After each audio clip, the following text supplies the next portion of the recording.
GO రాకముందే విపక్షాలకు సమాచారం leak అవడంపై సర్కార్ సీరియస్ అయింది. దీంతో లీక్ కారణం ఎవరు, అసలు ఏం జరిగింది అనే దానిపై పూర్తి వివరాలు కావాలని అధికారులను ఆదేశించింది సర్కార్. దీంతో రంగంలోకి దిగిన విజిలెన్స్ అధికారులు హెల్త్ పాలసీ లీక్ వ్యవహారంపై ప్రభుత్వానికి నివేదిక అందజేశారు. నిన్న సీఎస్ కు షీల్డ్ కవర్ లో నివేదికను అందించారు విజిలెన్స్ అధికారులు. దీంట్లో లీక్ కారణం ఎవరు, అసలు ఏం జరిగింది అనే దానిపై పూర్తి రిపోర్ట్ ను అందించినట్టుగా తెలుస్తుంది. దీంతో తదుపరి చర్యలకు సిద్ధమైంది సర్కార్. హైదరాబాద్ చుట్టుప్రక్కల భూములపై హెల్త్ పాలసీ తీసుకురావాలని ప్రభుత్వం కసరత్తు చేస్తున్న దశలోనే సమాచారం బయటకు లీక్ అయింది. నవంబర్ 20నే ఫోటోషాప్ స్లైడ్స్ ను బయటకు వచ్చినట్టుగా అనుమానిస్తున్నారు. ఎందుకంటే నవంబర్ 21న హెల్త్ పాలసీపై మాజీ మంత్రి కేటీఆర్ ప్రెస్ మీట్ పెట్టడం, ఆ తర్వాత జీవో విడుదలవ్వడం చకచకా జరిగిపోయాయి. అయితే అసలు ముందే సమాచారం ఎవరు లీక్ చేశారో తేల్చేందుకు విజిలెన్స్ శాఖ అధికారులు విచారణ చేపట్టారు. లీకేజీల నెట్వర్క్ ను తవ్వి తీసినటువంటి విజిలెన్స్ ఇంటెలిజెన్స్ అధికారులు పూర్తి రిపోర్ట్ ను నిన్న సీఎస్ రామకృష్ణకు అందజేయడం జరిగింది. ఇదే అంశానికి సంబంధించిన పూర్తి అప్డేట్స్ మా కరెస్పాండెంట్ తిరుపతి చారి అందిస్తారు. తిరుపతి చారి.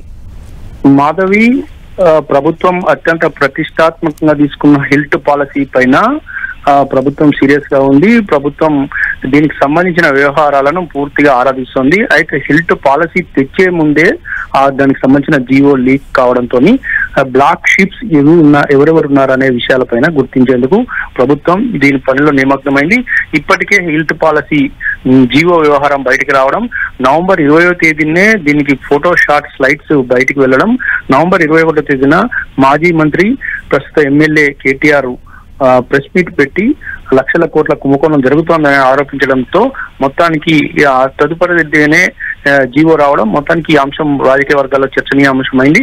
అయితే ఈ జీవో సంబంధించిన లీక్ ఎవరు చేశారు, ఎలా జరిగింది అనే విషయాలపైన విజిలెన్స్ విచారణ జరిగింది. విజిలెన్స్ విచారణలో కొందరిని గుర్తించినట్టుగా తెలుస్తోంది. దానికి సంబంధించిన నివేదికను షీల్డ్ కవర్ లో నిన్న సిఎస్ రామకృష్ణారావుకు విజిలెన్స్ శాఖ సమర్పించింది.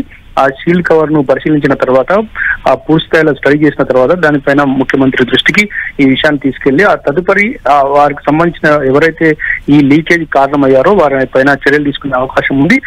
ఏ విధంగా చర్యలు తీసుకోవాలనే విషయం పైన కూడా ఒకవైపు కసరత్తు జరుగుతుంది, మరొక వైపు శాఖపరమైన దర్యాప్తు కూడా కొనసాగుతుంది. మొత్తానికి అత్యంత కీలకంగా భావిస్తున్న పాలసీ నిర్ణయాలు బయటకు పొక్కడం వెనుక ఎవరున్నారో, ఆ బ్లాక్ షిప్స్ ఎవరు అనే విషయాలపైన కూడా ప్రభుత్వం సీరియస్ గా దృష్టి పెట్టిందని చెప్పొచ్చు.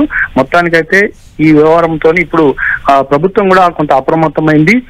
సమాచారం లీక్ కాకుండా ఉండాలి, సమాచారం బయటికి ప్రజలకు చెప్పే సమాచారాన్ని మాత్రమే చెప్తాం ఉంటుందో అలాంటి గోప్యత పాటించే అంశాలు కూడా బయటకు వెళ్ళడం లాంటి విషయాలపైన ముఖ్యమంత్రి కూడా సీరియస్ అయ్యారు.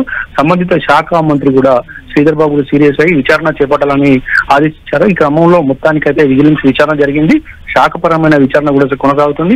విజిలెన్స్ నివేదిక రావడంతో ఈ లీక్ కారణమైన వారు ఎవరనే విషయాలపైన కూడా స్పష్టత వచ్చినట్టు తెలుస్తుంది. మొత్తానికైతే అతి త్వరలోనే వారిపై వేటు పడనుందని తెలుస్తుంది. దీంతో మొత్తం ఆ శాఖకు సంబంధించిన అధికారులు టెన్షన్ మొదలైందని చెప్పొచ్చు. Right, thank you Chari.